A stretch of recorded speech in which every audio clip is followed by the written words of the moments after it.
If you own XRP, watch this immediately, because something just shifted that most people are not recognizing yet. And I am not here to hype, speculate, or promise anything. This is not financial advice. I am not a financial advisor. Always make your own decisions and never invest more than you can afford to lose. What I'm going to do is lay out what is happening behind the scenes, because the signs are not subtle anymore. Ripple's leadership just changed its tone in a way they have avoided for almost a decade. And if you understand XRP's purpose, what it was engineered to do, and how global liquidity cycles function, then what is unfolding right now makes perfect sense. Before we start, hit like so this gets pushed to other XRP holders, and subscribe if you're serious about understanding the real system behind the market. For years, Brad Garlinghouse and Ripple have been extremely careful to avoid talking about price. They never connected XRP's value to its role. They never publicly hinted at the economic outcome of the system they were building. They stayed silent while the market speculated wildly. But now, the language has shifted. The confidence is different. The message is not about hoping for adoption anymore. It is about being ready for what comes after adoption. It is about positioning, liquidity depth, institutional corridors, and the flow of capital at scale. And the timing of this shift is not random. It is happening at the exact moment when the ETF market is evolving, when institutional access is opening, and when large asset managers are looking for the next compliant, scalable, real-world utility crypto asset. Bitcoin ETFs opened the gate, Ethereum followed, and now major analysts, fund desks, and liquidity strategists are openly discussing XRP as the next logical infrastructure asset.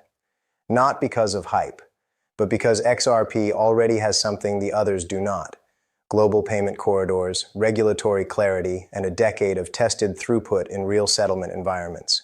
When you look at what Ripple has been doing since 2012, you realize this was never about retail speculation.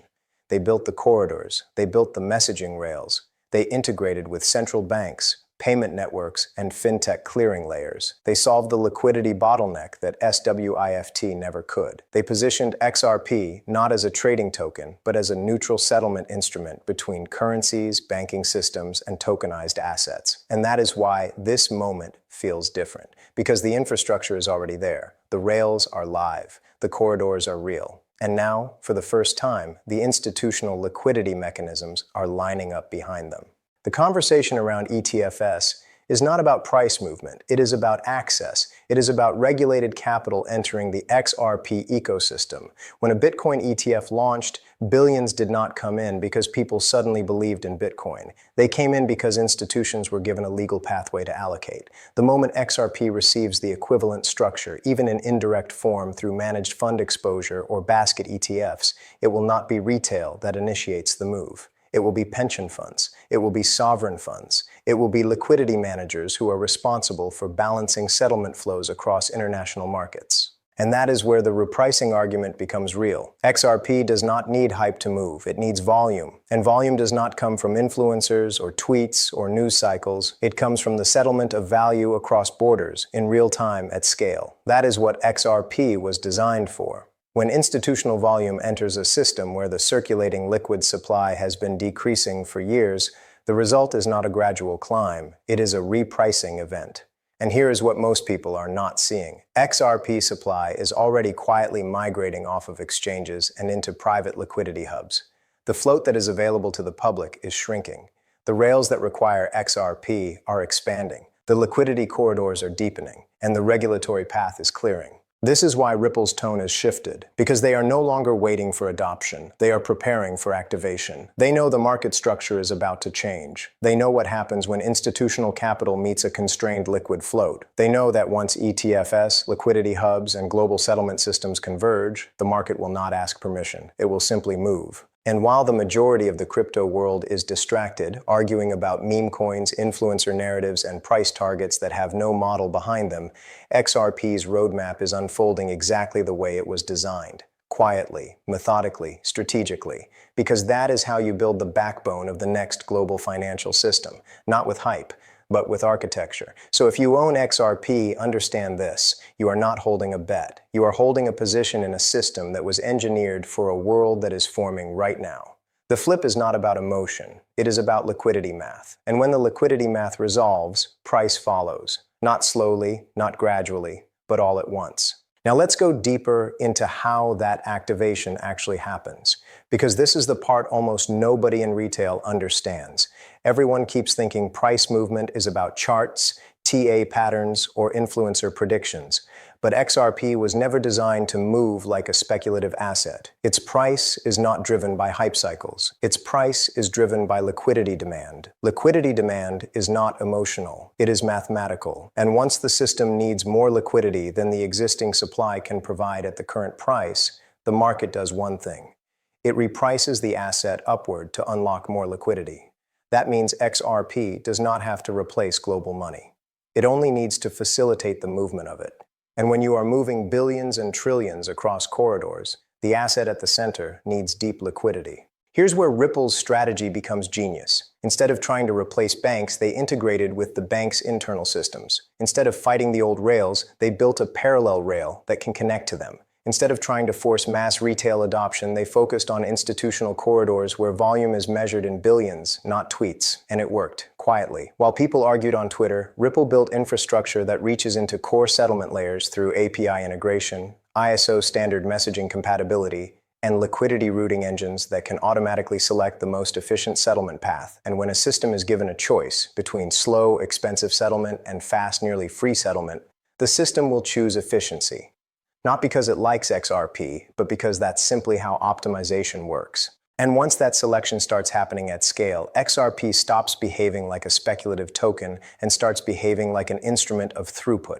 Think about that. The value is no longer in the token itself, but in the flow it enables. The moment real-world payment corridors flip from pre-funded Nostro accounts to on-demand liquidity, trillions that were previously locked in dormant pools are freed. That capital begins to move. And every unit of value that moves across borders needs a bridge asset. That is XRP's entire reason for existence. Now imagine what happens when institutional liquidity desks begin routing cross-border transactions, treasury movements, FX settlements, CBDC transfers, and tokenized asset settlement through Ripple's rails. Not later, not someday, but the moment regulatory clarity and ETF infrastructure provide the green light. The daily transactional volume on these rails will dwarf anything the retail crypto market has ever seen. The spike in liquidity demand will not be slow. It will not be step by step. It will be instantaneous. And here's the part most people still have not processed. The circulating supply of XRP that is actually liquid and available for purchase is shrinking. More and more XRP is being moved to institutional custody systems, private OTC liquidity hubs, long-term treasury reserves, and transactional corridors.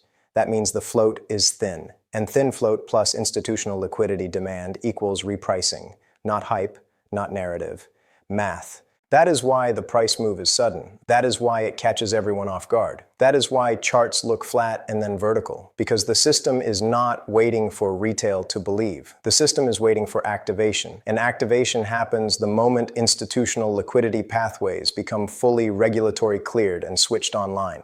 Not a second earlier, not a second later. The infrastructure is already built. The rails are already live. The corridors are already tested. The only thing missing is the signal, and when that signal hits, the market does not climb its way up over months.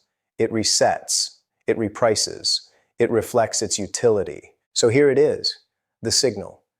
The moment everything we have talked about stops being theory and becomes reality, it will not be an announcement on the news. It will not be some hype tweet. It will happen quietly, in a filing, in a regulatory bulletin, in a liquidity routing update that most of the world will ignore. The people who notice first will not be the loudest voices on social media. It will be the ones who understand structure, the ones who have been watching the plumbing, not the price. The signal is when institutional access and regulatory clarity align, when ETF channels, liquidity hubs, and cross-border settlement corridors all have the legal clearance to flow value at scale. When that happens, price does not rise slowly. It jumps because the market has to reprice instantly to meet the liquidity demand. This is how every asset tied to infrastructure has moved in history: gold, commodities, sovereign currency revaluations. The shift is never gentle. It is abrupt. It is violent. It is decisive. And it is always invisible until the very last moment. And that is why patience matters, because most people are trained by the market to react to what has already happened. They wait for confirmation. They wait for headlines. They wait for permission. But by the time the herd sees it, the move is already over. The ones who benefit are the ones who positioned before the recognition. That is what holding XRP is. It is positioning in a system before activation. So if you are here, if you understand what this moment represents, then you are not guessing. You are preparing. You are not chasing hype. You are reading the architecture. And history always rewards those who see the structure before the spotlight hits it. Stay focused. Stay informed. Stay unshaken. If you're still here with me, type "awaken" in the comments so I know who actually understood what we just went through. Like this video, subscribe, and share it with someone who needs to hear it. Because when the switch flips, you won't have time to explain it to anyone.